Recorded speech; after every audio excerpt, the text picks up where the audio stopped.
Doctora, buenas noches. Acabo de compartir el link de YouTube.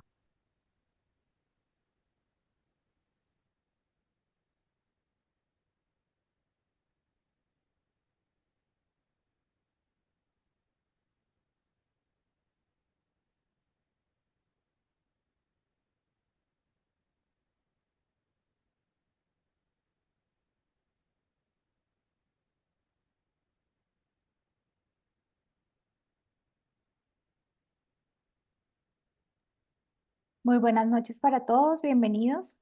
Vamos a dar un par de minutos para que las personas terminen de conectarse y arrancamos.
Bueno, muy buenas noches para todos.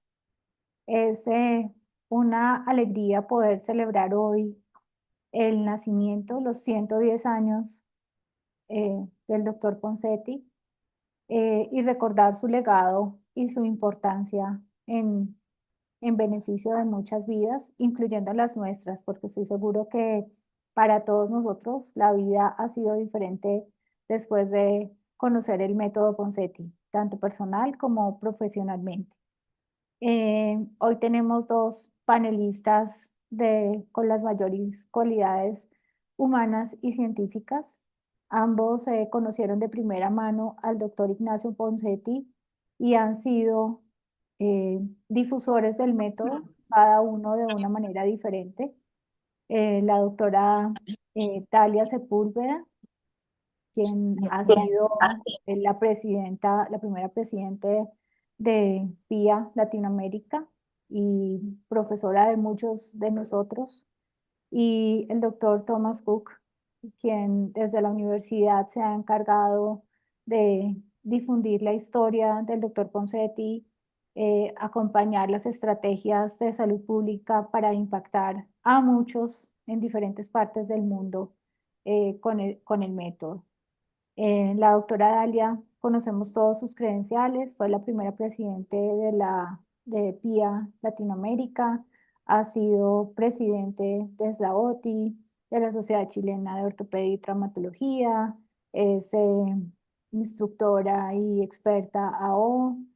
Bueno, doctora Dalia, creo que nos demoraríamos muchos minutos más reconociendo todas sus virtudes y todos eh, sus grandes reconocimientos. Muchas gracias por acompañarnos y el auditorio es todo suyo. Muchas gracias, Sonia, y muchas gracias a SOCOIN, también a Iowa University y por supuesto también a PIA, que es nuestro refugio en nuestra casa y nos da abrigo para hablar de Ponseti en este día tan especial. This is a very happy day, Tom.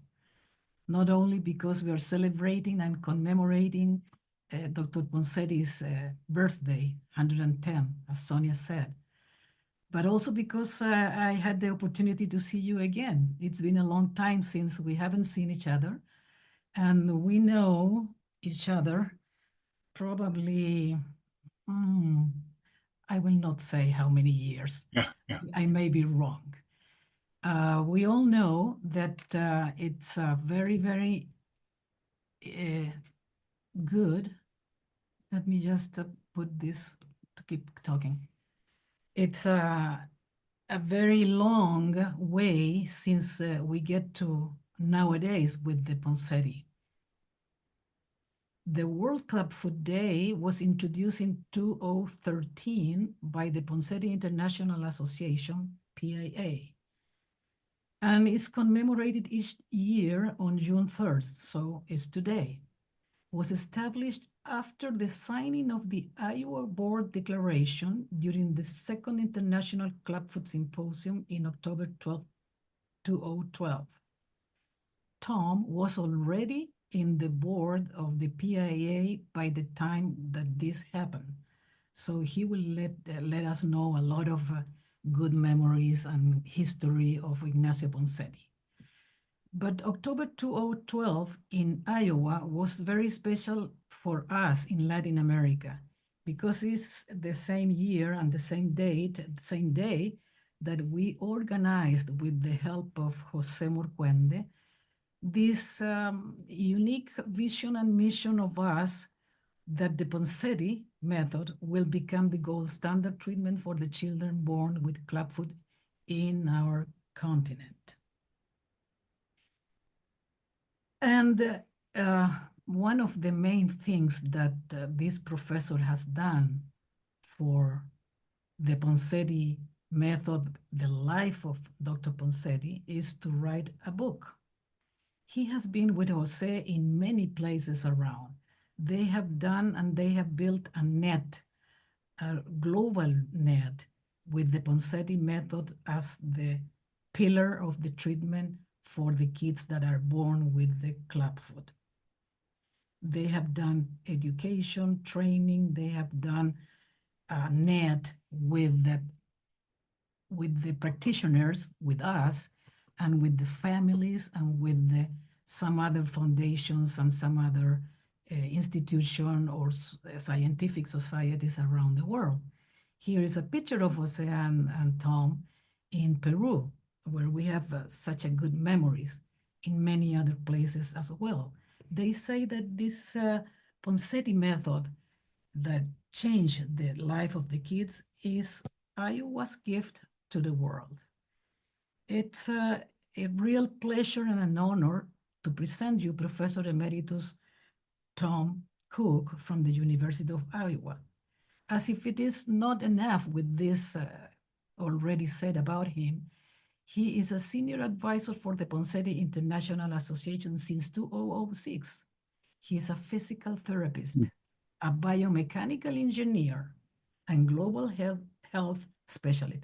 It's like he has got all the requirements to make this a huge, big movement through Ponseti for the kids of the world. So here, Tom, I would like you to present all the audience that is waiting for your talk on the quest for a better life for millions of children in your book, Clubfoot. Please go ahead with your talk. And for all the attendants, please make your comments, make your questions through the WhatsApp or through the Zoom, I'm sorry, or the other YouTube channel. Please, Tom, go ahead. Well, see, can you see my title slide? Yes. Yeah, okay. Well, first of all, thank you very much, Dahlia, for that very kind introduction. And thanks for the opportunity to talk to this group of dedicated Ponseti providers across Latin America. The last 15 or more years has been it's been inspiring to work with so many really dedicated and talented people like you all are. So it's been a privilege, and I'm very happy to be able to contribute a little bit to that. Let's see. Most of us know Dr. Ponseti from his later years. We know when he was in his 80s and 90s was when he was really finally recognized globally as the leader of this technique that he developed. But along the way, as I got to work with him over the years, we heard many stories about his life, about how he got to Iowa. People always ask, how did he get interested in clubfoot? And I got curious about that myself and started digging into his life story. And it's fascinating story. Well, starts out by where was he born 110 years ago today. And he was born on this little island of Minorca, one of the 3 Balearic Islands in the Eastern Mediterranean. A lot of people think he was from Italy because it sounds like Ponseti is an Italian name, but it's not, or at least it wasn't part of his immediate heritage. Minorca is not a very big place. It's a small island, 9 miles wide and about 32 miles long. I should have put that in kilometers, I guess, but pretty small place. A rocky little island in the Eastern Mediterranean. It's been historically very important over the centuries. It's been controlled by the Turks and the Phoenicians and the Greeks and the Romans and the British and the French, and the last 100 or more years by the Spanish. So it's actually part of Spain. These are some pictures of what it looks like. Again, sort of a rocky island in the Mediterranean, not very big. Well, I'll point out, see if I can get this to go back again here. You see on the western corner of the island, or edge of the island, is the city here, which is Cittadella, or a citadel. And this is the city where Dr. Ponseti was born. This is the harbor at that end of the island. And you can understand why over the centuries, it was a very strategic place to control the Eastern Mediterranean, a very safe place to keep your ships and other armaments. This is what the city looks like, the downtown. Up on the right here, you see the main square of the city. And this is the main street going south, and this is the main street going north. And the size of the street is a real giveaway as to how old this city is, as these were the main streets. On the north side of the town square, you see the street here with this tourist person who happens to be my wife, looking at this building with the red awning. And this is the building where Dr. Ponseti was born. She's looking at this plaque on the wall, which recognizes the fact that Dr. Ponseti, a surgeon from the University of Iowa, was born here and is the father or the founder of the Ponseti method for correcting clubfoot. This is in Catalan, the local language. So this is, now it's a tobacco shop, unfortunately, but at the time, this was Dr. Ponseti's father's watch shop. His father was a watchmaker, and Dr. Ponseti and the family lived upstairs. He was probably born in one of these 2 rooms just above the shop. So very, very small town, and again, born exactly 110 years ago today. This was the family, as it turned out. This was his father, his mother, his little brother, Miguel. This is Ignacio, and then his older sister, Catalina. his father didn't have much luck making a living as a watchmaker in Cittadella. There were two other competitive watchmakers, and a small town, small island, there just wasn't enough business for him to get around. So when Dr. Ponseti was 3 years old, he moved to the neighboring island, Mallorca, which is the next little bigger island, and moved to a town there, Phalanx, when he was 3 years old. And this was the time of the Spanish flu epidemic of 2018. And Dr. Ponseti had some vivid memories of the people building streets and fires in the street to purify the air. And as a young boy, he and his colleagues had a lot of fun jumping over the fires, and of course doing what young 6-year-old kids do at that stage, or 4-year-olds. He also remembers the horse carts coming through the city to pick up the bodies of those who had died because of the Spanish flu epidemic of 1918 and 1919. If I get talking too fast, just slow me down. No, it's okay. It's okay. Okay. So his father couldn't make much of a living there either.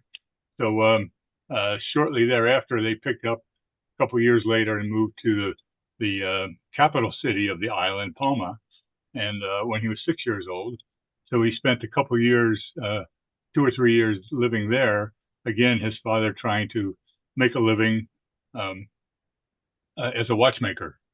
Dr. Ponseti's family was wealthier, but they had to sell off their furniture and their jewels and many of their personal possessions to continue to survive because of his father's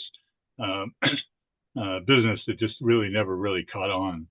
The nice thing about Palma that Dr. Ponseti remembered is it was surrounded by hills and forest.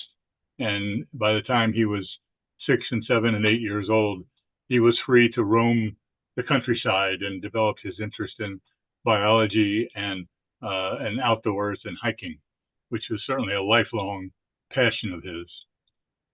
And finally, in the early 1920s, the family moved to Barcelona.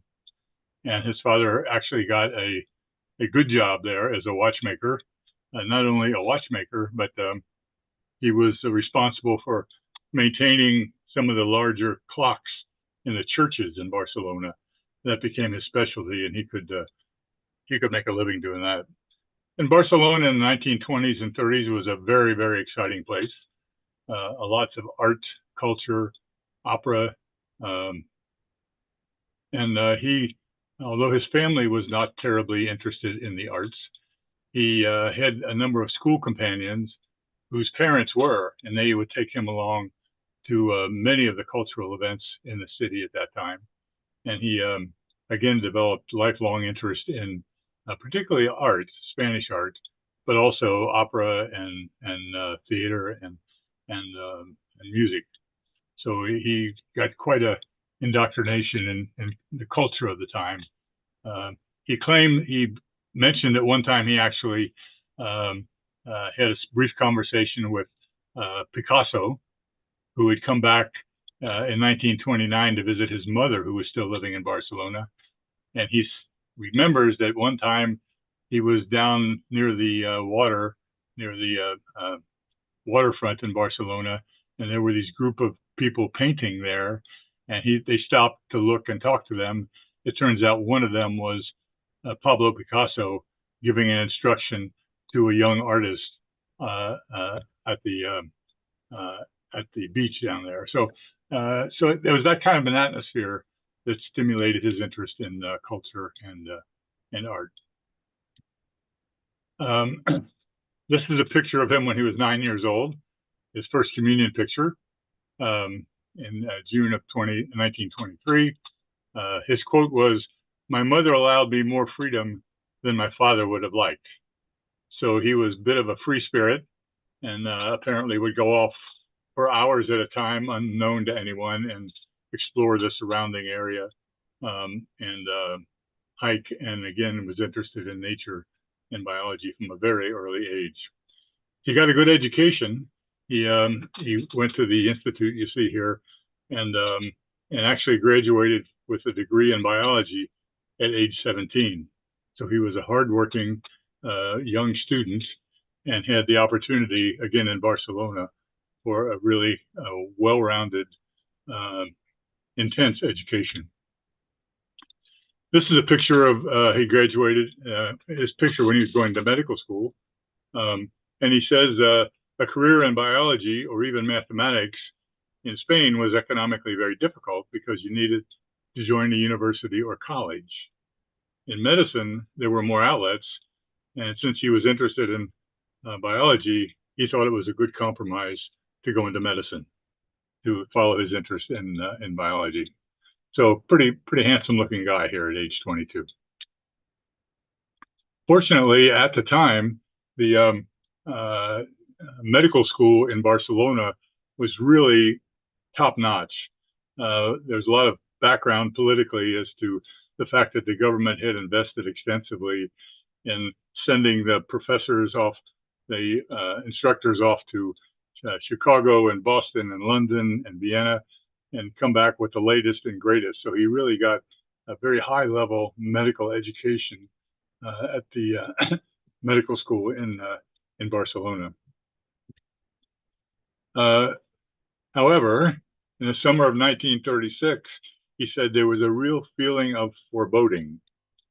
And that was, and on Friday, July 17th, he said they divided our class into 3 groups. One was fortunate enough to be I was fortunate enough to be in the only group that finished the 2 weeks of exams before the war broke out. So on Friday, he finished his oral exams to graduate from medical school, and Saturday, the Spanish Civil War broke out. And the history there is quite dramatic in terms of the outbreak. And Barcelona was one of the hotbeds of that eruption of the war. And this is sort of the classic picture from one of the squares in Barcelona where the rebellion broke out.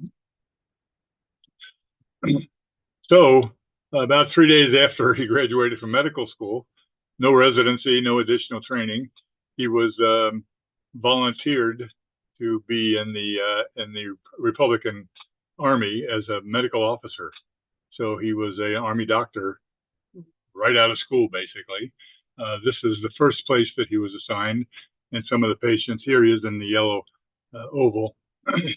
This was the kind of patients that he saw, and he was immediately assigned to the orthopedic department and worked under one of his former professors that he had just finished school with at the University of Barcelona. This is also one of his professors and shows the various activities. He was transferred to a slightly different hospital. This was about 60 miles south of Barcelona, and had some very interesting times. There were a lot of innovations during the Spanish Civil War, a lot of medical innovations. This was one of them, and that was hospital trains.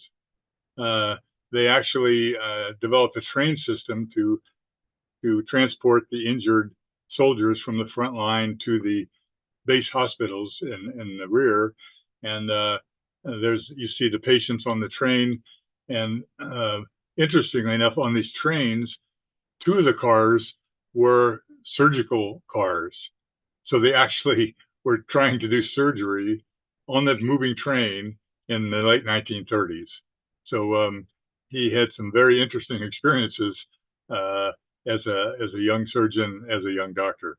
And here you see again in the yellow oval, he's waiting at one of the railway stations for the hospital train to arrive at that location.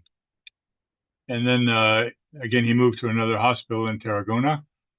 He's on the left here with a little red X, and saw the kind of patients. So he got involved with plaster cast and setting bones very, very early in his career, basically right out of medical school as an orthopedist. And then his last assignment was back in Barcelona. This is the hospital that was originally built as a school, and he watched this being built as a teenager but during the war, it was turned into a 300-bed hospital, and this was his last assignment during the war. The yellow circle here shows where his apartment was in Barcelona. He lived with his parents when he was reassigned to Barcelona, and then you see the evidence of the bombing that occurred at the same time in late 1938. So he was very much, even though he was in Barcelona, he was very much exposed to the Spanish Civil War. And then the final thing he did as a soldier in the Spanish Army was to transport injured officers from a hospital just south of the French border over the Pyrenees Mountains into France, because Franco's army was moving north, and they were known to actually execute some of the Spanish officers who were in the hospitals. And his last assignment, was to get 24 of these patients out of the hospital across the border into France ahead of the advancing army. And they did that by convincing a group of smugglers who routinely smuggled illegal items across the border on mules. And you see here, this isn't exactly that picture, but it's the method they used. They put the patients on the mules and trucked them across the mountains, mostly at night, because the aircraft were gunning the people fleeing during the day. So for 3 nights, they transported injured workers back and forth across the Pyrenees Mountains to get to France, to get to some safety. And this is the camp this is one of the 15 refugee camps that were established in southern France. Dr. Ponseti may well be in this crowd somewhere, but this was the actual camp he was in. And then shortly after that, of course, they recognized his medical skills and put him to work in the military hospital for several months. By July, the president of Mexico had offered unconditional citizenship to any of the refugees from Spain who would come to Mexico. And he actually boarded this ship, as you see, in July of 1939, and with the 2,000 of his fellow refugees, made the trip from France to Mexico. And that's how he got to Latin America. He shopped around. He was transported to Mexico City. He spent several months living in Mexico City with his fellow refugees, trying to find a job as a physician, but didn't have any luck, probably because the existing group of physicians didn't necessarily want an influx of competing doctors from Spain. So he made a lot of good friends. He got a lot of promises. He met one very good friend I'll get to in a minute, but he couldn't find a job in Mexico City. So he took up a job as a family physician at this small village south of Mexico City, about 80 or so miles south of Mexico City. You see at the bottom, I have three items to tell you about quickly. One is when he arrived, there was an epidemic of typhoid fever. There were 60 villagers who had typhoid fever, and nobody knew what to do with it. One of those people with and he determined that it was the town fountain that was the source of the disease. And he tried to get the town mayor to shut off the fountain and make people get their water from someplace else. The mayor didn't want to do that until the mayor's daughter got sick. And when the mayor's daughter got sick, he threatened Dr. Ponseti and said if he didn't cure his daughter, that he would shoot him. That was his motivation. So the mayor then went along with the different water source, and the patients all survived, and everybody was happy. And the grateful priest part of it is that he was walking down the street shortly thereafter, and the local priest stopped him on the street and thanked him profusely for curing the typhoid fever because he had so many fewer funerals to conduct because the people weren't dying from typhoid fever. So interesting little side story. While he was in the small village here, he had some really interesting experiences. The first time he actually had seen children, because up until that point, he'd only dealt with adults and mainly wounded army personnel. But when he got to the local village, there were babies to deliver, exorcists to deal with, knifings, gunshot wounds. The village actually gave him a motorcycle to do house calls in the neighboring communities, but the volcanic sand and the wasn't sufficient. He was always falling off his motorcycle, so then they gave him a horse. So he actually made house calls by horseback. Now back to Mexico City. He used to go to Mexico City every month to try to get some supplies for his medical practice. And in the process of shopping for a job and making regular visits, he met Dr. Juan Ferril, the chief of orthopedics. And he hung out there for quite commonly to see what was going on, again, because of his interest in orthopedics. So he got to know Dr. Ferril quite well. Interestingly, Dr. Ferril had bilateral clubfoot and walked with two canes and had had surgery on both of his feet. More importantly, in 1928, he had done a fellowship at the University of Iowa with Dr. Steinler, the head of orthopedics. So when Dr. Ponseti said, I'm really interested in learning more about orthopedics, Dr. Ferril said, you need to go to the University of Iowa, and I'll arrange it for you. So he wrote a letter to Dr. Steinler, and Dr. Steinler accepted Dr. Ponseti to come to the University of Iowa for 9 months to study orthopedics. Okay, this was in 1940. So another little interesting story, Dr. Ponseti needed $1,000 to cross the border into the U.S. And his problem was that he was paid with chickens and rabbits and vegetables and not much in the way of pesos. So it took him a long time to save his $1,000, but he eventually did. He said in order to save his money, he ate beans, and more beans, and that he had eaten his whole life quota of beans by the time he left Mexico, and he would never eat another bean. But of course he did. Yeah. And when he got to the bank to get his money out, there had been a devaluation, and his $1,000 wasn't really $1,000. So he went back to the village, got his horse back, and worked a little longer to raise enough money to get to the U.S. This is his immigration card when he crossed the border from Mexico into Laredo, Texas, in May of 1941. And I know you can't read this; it's pretty obscure, and it's obviously quite old. But it says he had the $1,000. He was 5'10". He had brown hair, brown eyes, and that he was going to the University of Iowa to study for 9 months. Okay, and at least that was the plan. Another interesting story, one of the questions the border guard asked him when he crossed into the U.S. was, do you intend to kill the President of the United States? And of course, nobody in their right mind would answer that question yes, but he thought was a funny question that they asked. He also said he knew he was in the U.S. when he saw fat dogs, because all the dogs in Mexico were much skinnier than the dogs he saw in the U.S.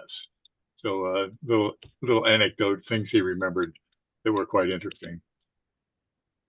Also, it took 3 buses and 3 days to get from Laredo, Texas to Iowa, and he remembered vividly the all-you-can-eat buffet in Oklahoma. First time he'd been to a restaurant where you could eat all there was until you were full, and he thought that was just a great American thing to deal with.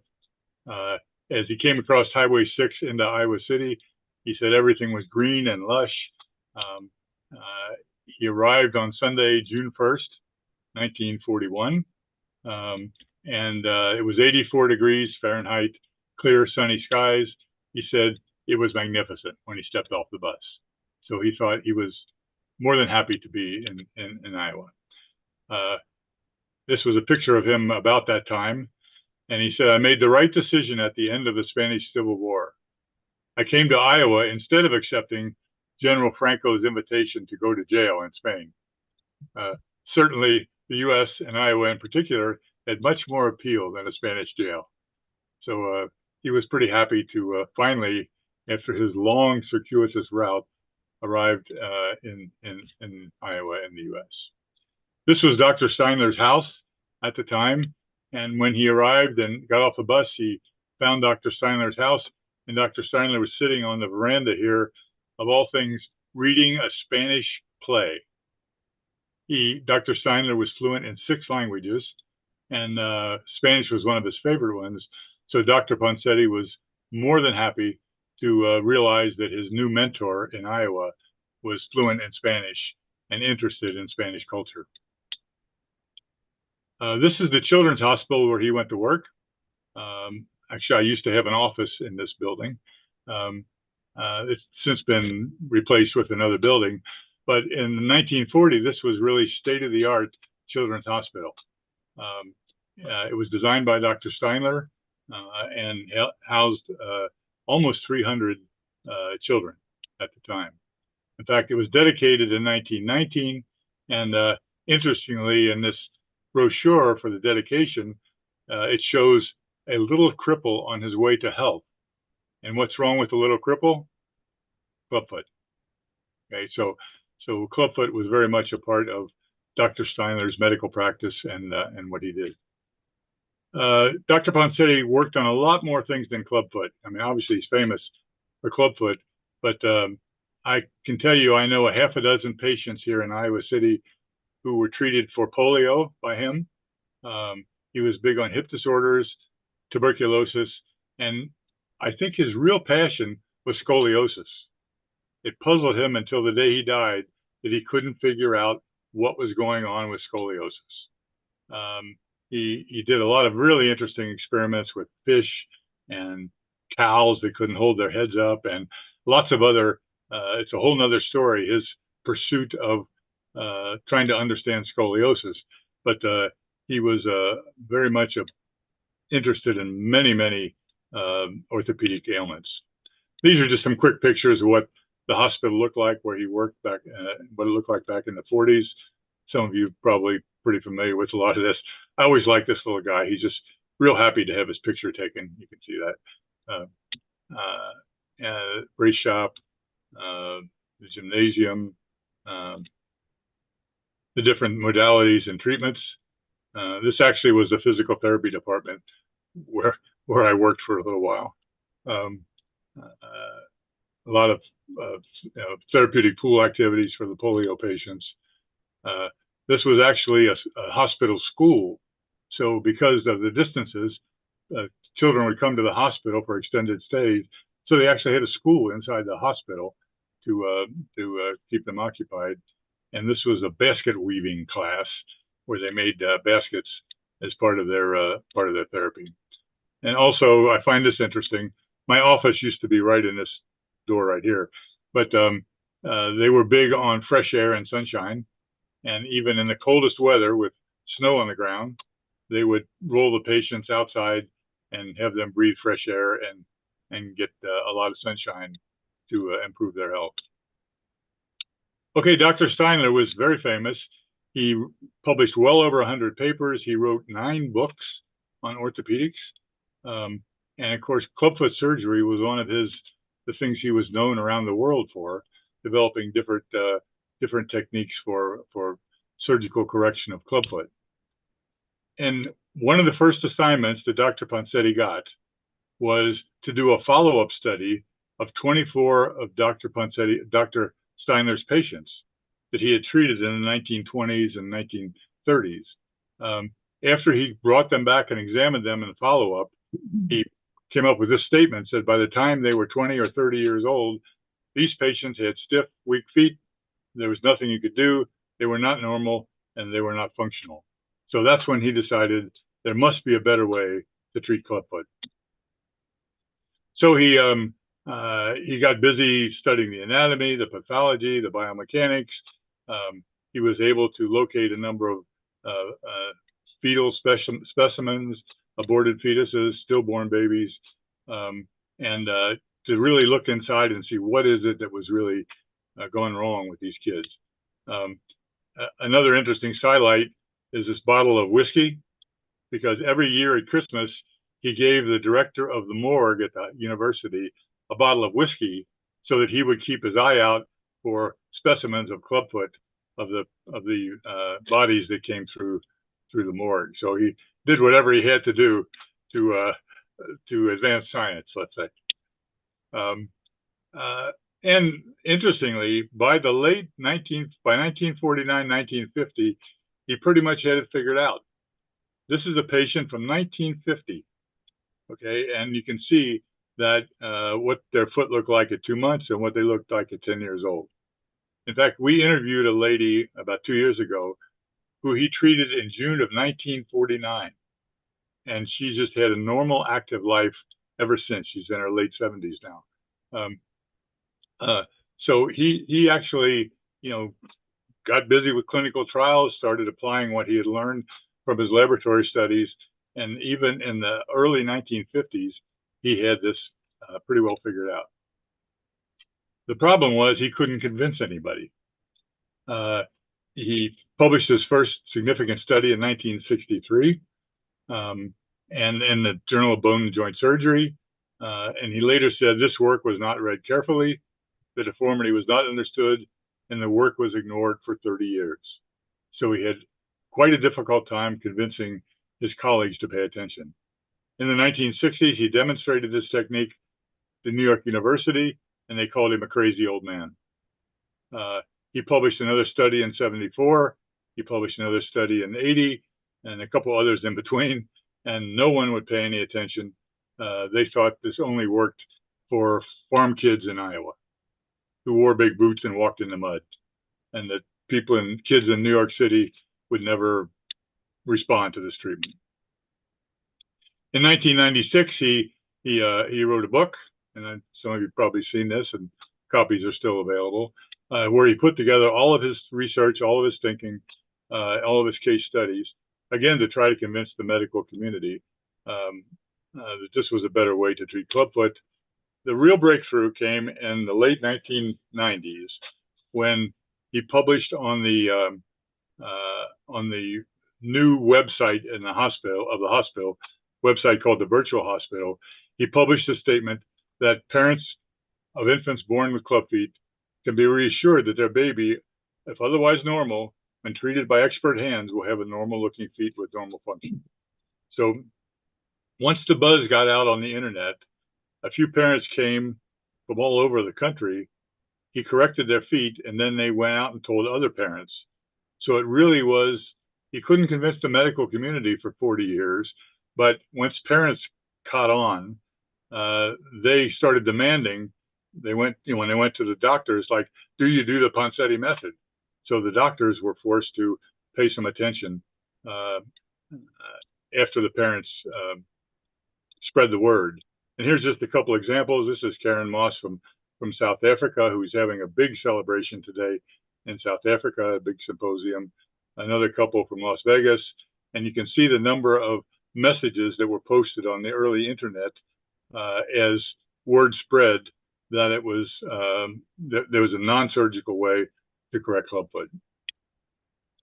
And again, over the next 10 years or so, the number of club feet treated surgically for under 1 year, under patients under 1 year of age declined dramatically as the technique was promoted and caught on. And then in 2006, the Ponseti International Association was formed here at the University of Iowa, and you all are part of that.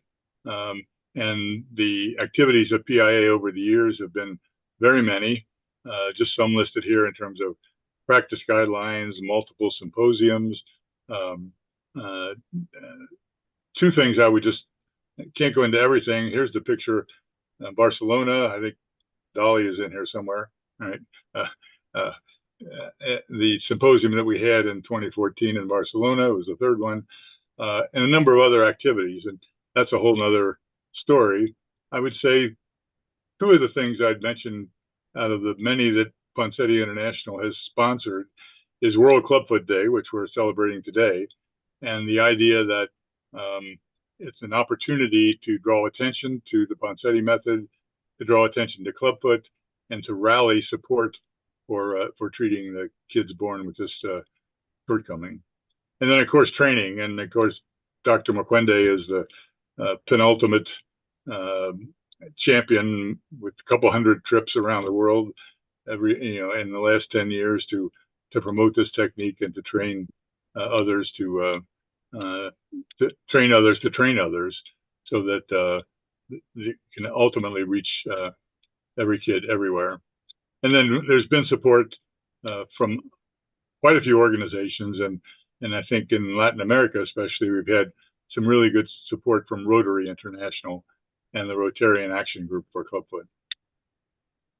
So as Dahlia mentioned at the start, we like to use the tagline, "Iowa's gift to the children of the world," or the Ponseti method is that, and as the prospect of changing 200,000 lives a year, if that's how many kids are born with clubfoot, and really a gift from a young aspiring doctor who had a hard early years in life, who overcame many obstacles, but persisted, even after he developed this technique, persisted for 40 years to promote it and to insist that it was really the best way to treat clubfoot. And this is a little clip just to show you how happy Dr. Ponseti would be today that World Clubfoot Day is being celebrated around the world. This is Dr. Ponseti. In 1943, he's at a camping trip since he liked the outdoors so much. And I think if he were here today and we said World Clubfoot Day is being celebrated in countries around the world and thousands of kids are being treated and corrected, he would do this dance for us. So I think, again, I think you're all to be commended for carrying on his legacy and keep fighting the fight to promote this everywhere that we can possibly promote it, so that there's no kid anywhere in the world that goes through life with untreated clubfoot. It's one of my favorite little pieces of video there. As Dahlia mentioned, I wrote a book a couple years ago. It's still available here at icecubepress.com. If you're interested, there's some more little anecdotes and some more of the story about interacting with the medical community and trying to promote this technique against significant resistance. But I'm happy to take questions and any comments. I'm sorry I ran a little overtime, but it's hard to stop once you get going on such an interesting story.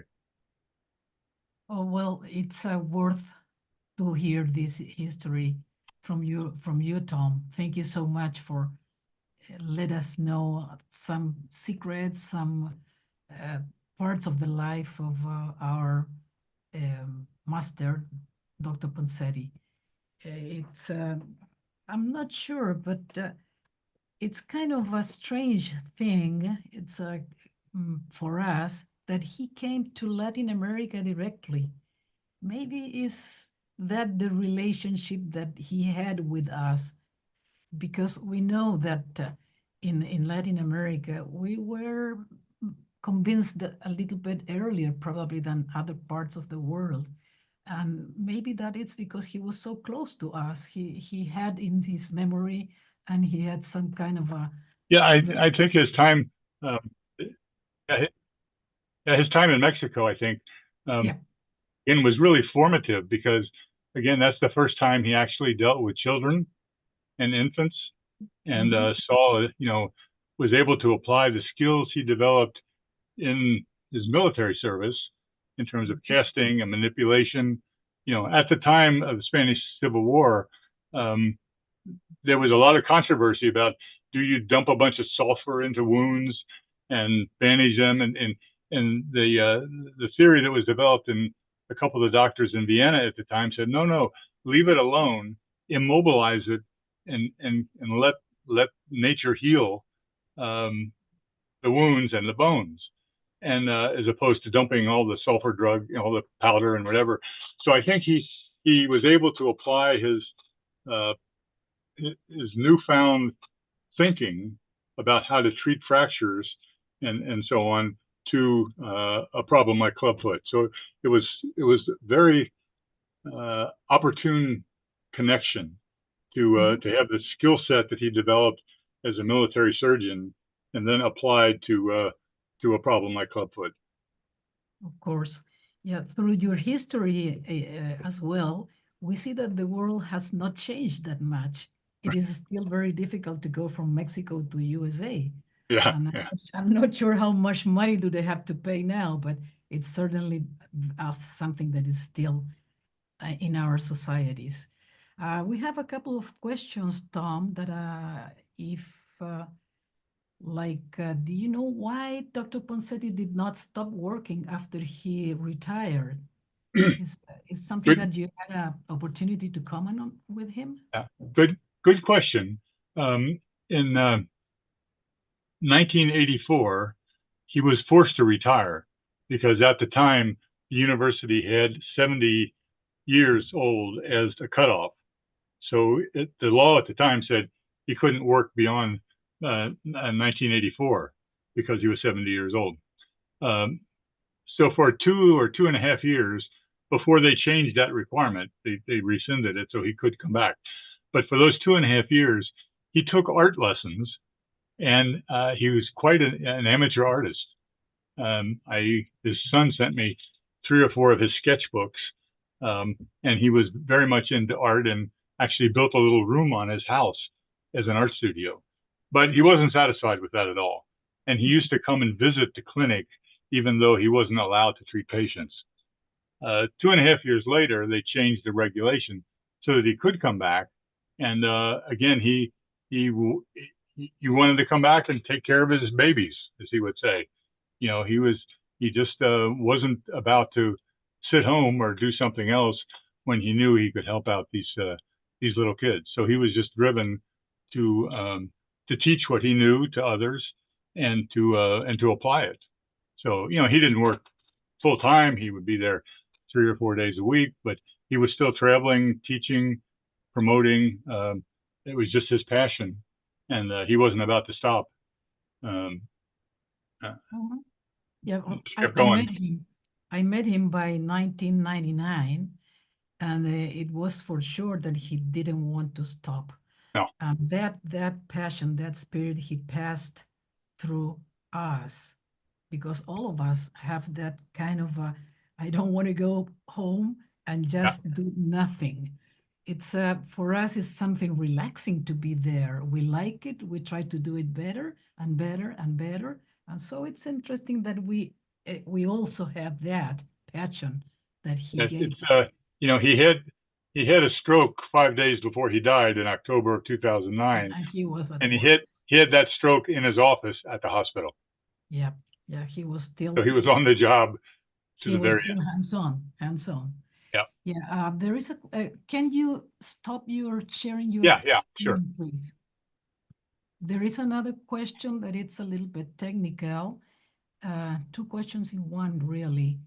If you have any idea on how he realized that he was able to do the correction of the clubfoot, this functional anatomy, how did he got the answer that he was able to do the correction just thinking on the special subtalar joint?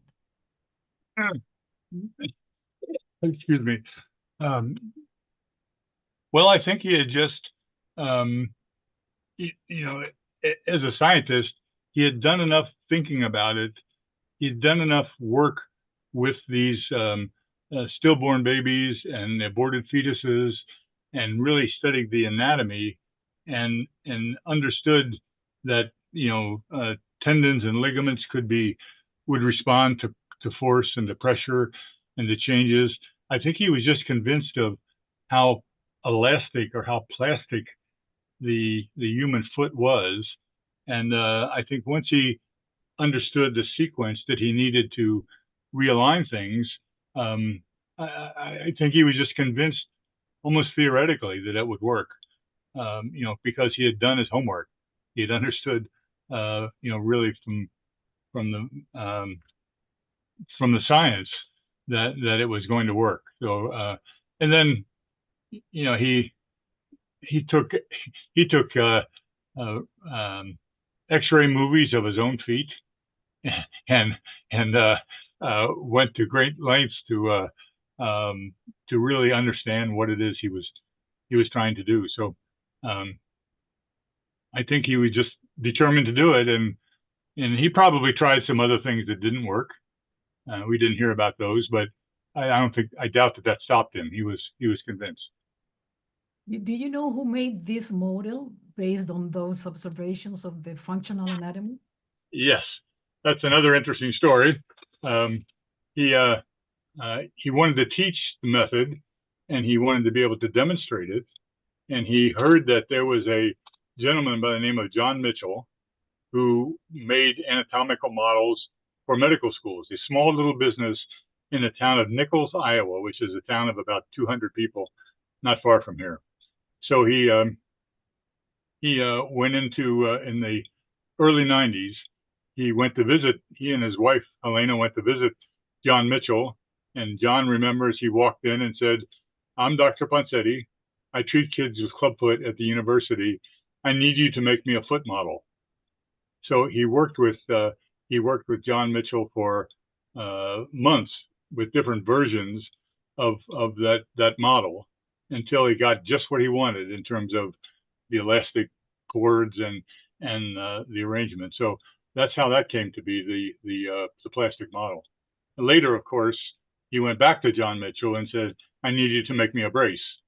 So the MD orthopedics brace was an offshoot of the collaboration between Dr. Ponseti and John Mitchell. Okay. The other question is... Let me jump in. One other thing. Okay. When he walked in and said that, John Mitchell said, "Aren't you retired?" And Dr. Ponseti said, "What do you mean? I'm only 80." That was his response to the insinuation that he wasn't sharp enough and didn't know what he wanted to do. It was indicative of his attitude at the time. I'm sorry. Go ahead. No, it's all right. I was going to tell you that I'm pretty sure that Ponseti would be dancing today, because I think this is not a time to cry and see what's going on nowadays, because people today thinks that we have not done enough work in Ponseti. We still have relapses. We still don't have a unified concepts on the training of our people. And I feel we have done a lot. This is the joy and happiness of the kids and the parents and the doctors and the healthcare team celebrating the Ponseti 110th birthday. And these are today's pictures. And Latin America is really a Ponseti section important. This is very important to us. We have the power of convincing a lot more people that this is a very good thing to do. This is an exciting move in Ponseti world. This is important that we do more and more on awareness. I'm not sure if you have more things to add to this, because we would like to know what is the future now. What would you think that Ponseti would like us to do in terms of being better in the future for the kids? Well, I think, put simply, is do more of the same. Continue the march. In any innovation, when you're trying to do something new, I used to teach a course on innovation, and you have the early adopters, the people that glob onto a new idea and run with it. And then you have the people that sort of sit back and watch it for a while and say, yeah, it's a pretty good idea. I'll do it too. And then you have the people that sit back even further and eventually say, okay. And then at the tail end, you have what they call the laggards, the people who just aren't going to change their mind or are very resistant to changing their mind and don't want to put any energy into something new.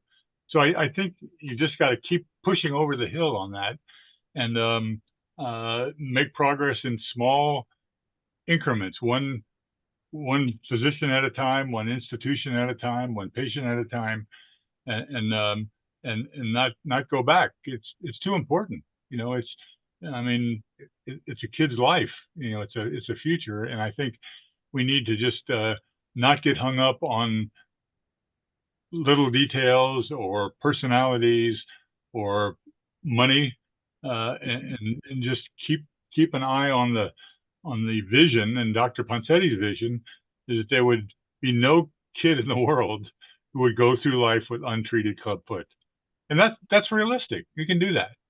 You know, it means a lot of people just have to do a lot of little things day in and day out and keep going, and that'll happen.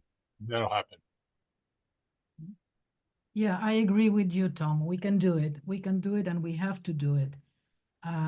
Yo creo que ya dando prácticamente término al webinar en unos momentos más, lo que le he tratado de explicar a Tom durante la tarde conversamos es que no es momento de llorar lo que no hemos hecho, no es momento de criticar, no es momento de estar en contraposición con todos. Nosotros tenemos que unirnos mucho más, hacer más entrenamiento y educación, mejorando las habilidades y destrezas que él nos dejara. Hay que hacer clínicas ponséticas verdaderas, basadas en el principio del método del tratamiento, y siempre atraer mucho más a todas las familias y a las redes sociales lo más que podamos. Trabajar en una tendencia mucho más global. Tenemos que encontrarnos con aquellos que tienen los mismos intereses y integrarnos con ellos, no estar discutiendo que si yo pongo un yeso más, un yeso menos, tú lo recibes, los braces de alguna parte, yo de otra. Tenemos que encontrar la forma de unificarnos mucho más en favor de los niños con el método y legado que nos dejara el profesor Ponseti. Hay que hacerlo costo efectivo de todas maneras y hay que demostrárselo a quienes nos tienen que dar las posibilidades de tener un buen sistema de salud en nuestros países, que sabemos que donde hay más pobreza, no sabemos por qué, pero hay más tendencia a que los niños tengan este tipo de discapacidades. Y también hay que hacerlo sustentable en el tiempo, por supuesto. Pero por sobre todo yo les pediría que ojalá sean felices haciendo esto, que compartamos el conocimiento y que no nos olvidemos nunca de la sonrisa que los niños tienen después de haber sido tratados con el método de Ponseti y con las manos de todos ustedes. Tom, would you like to add something at the end of this? I hope you understood my message here, and I said it in Spanish for my friends. Sure. Well, I would just add, thank you very much for the privilege of sharing Dr. Ponsetti's story.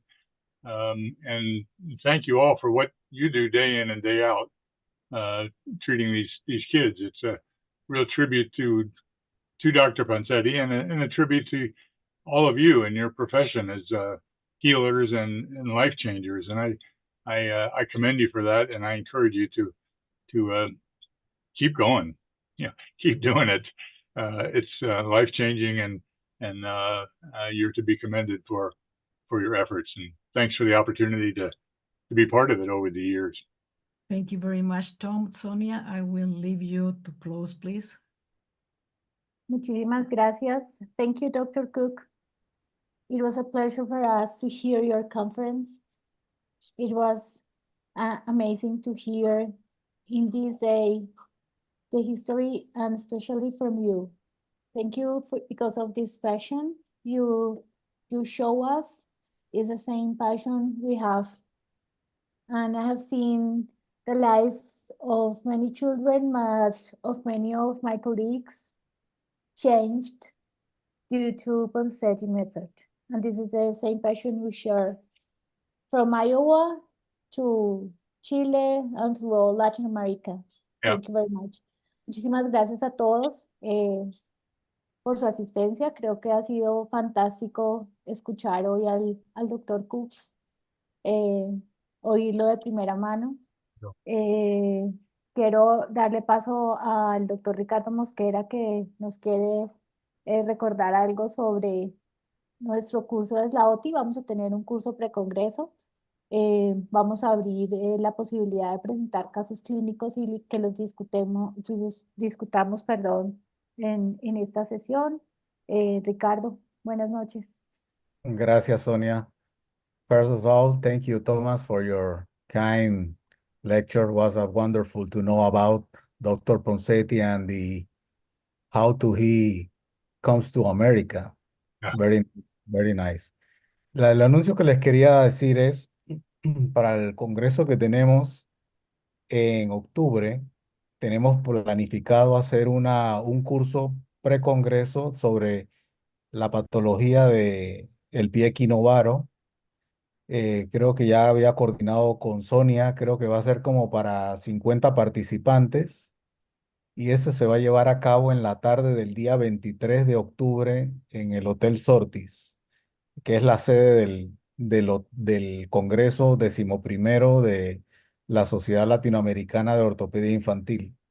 Así que están todos cordialmente invitados y yo les daremos notificación sobre los cupos y eso para que puedan ir reservando su espacio, ¿no? El congreso va a ser desde el 24 al 26 y tenemos diferentes módulos. Ya pronto, creo que finalizando este mes, debemos tener el programa preliminar y la confirmación de los expositores. Y si alguien quisiera tener espacio para alguna conferencia, me pueden hablar al privado o comunicarse conmigo a través del WhatsApp, ¿no? Así que te agradezco, Sonia, por el espacio para poder dar las notificaciones y ojalá nos podamos ver en octubre acá en Panamá, en la ciudad de Panamá. Yo ya con los tiquetes listos, emocionadísima de ir a conocer Panamá, que no conozco. Y bueno, de encontrarme con todos los amigos.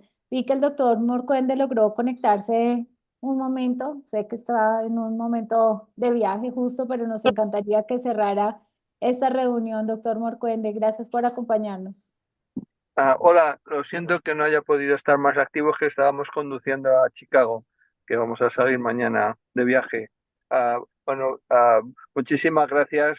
Es realmente siempre un placer el escuchar a Tom y todo el trabajo que ha hecho para conocer mejor la vida del doctor Ponseti y enseñarnos a nosotros.